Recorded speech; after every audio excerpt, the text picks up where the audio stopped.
If you're suffering from the ADHD or PTSD, having lots of thoughts, lots of negative thoughts, and just generally unhappy, perhaps this could be insightful.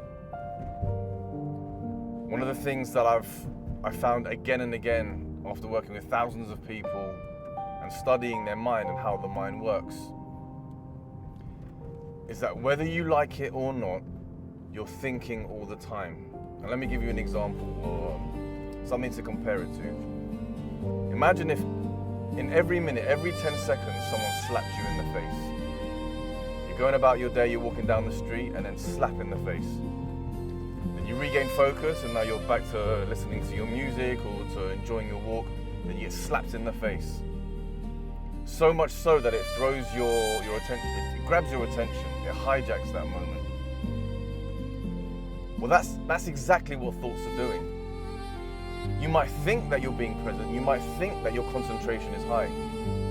But even in just, the next 20 seconds or 30 seconds, and I ask you to focus on something, your mind's going to be wandering and thinking of loads of different things. And because we've lived that way most of our lives, you won't even realize it. You'll be like, well, of course I'm focusing, of course I'm being present, of course I notice that. But in fact, you're being pulled in all these directions. You're getting slapped every 10 seconds, you're getting hijacked every 10 seconds.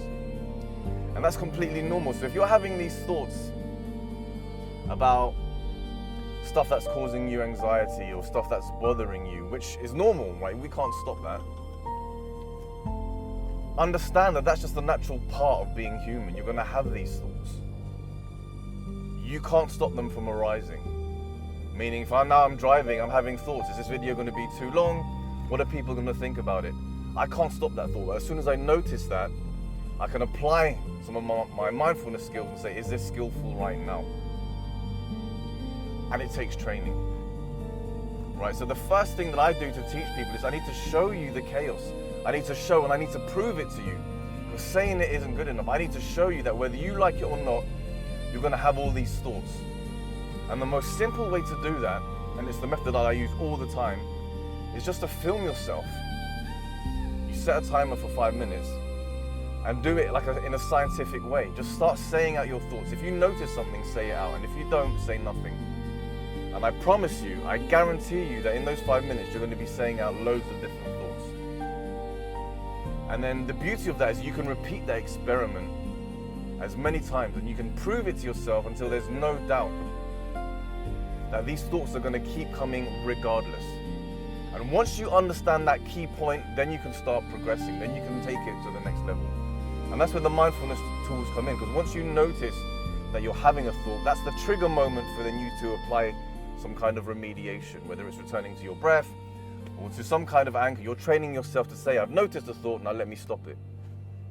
So that's really the key thing there, is what I'm trying to say is, if you're having those unskillful thoughts all the time and it's making you unhappy, or you're having thoughts about some past trauma or something, that's normal based on your experiences, your upbringing, the circumstances, your comparisons. You can't stop that.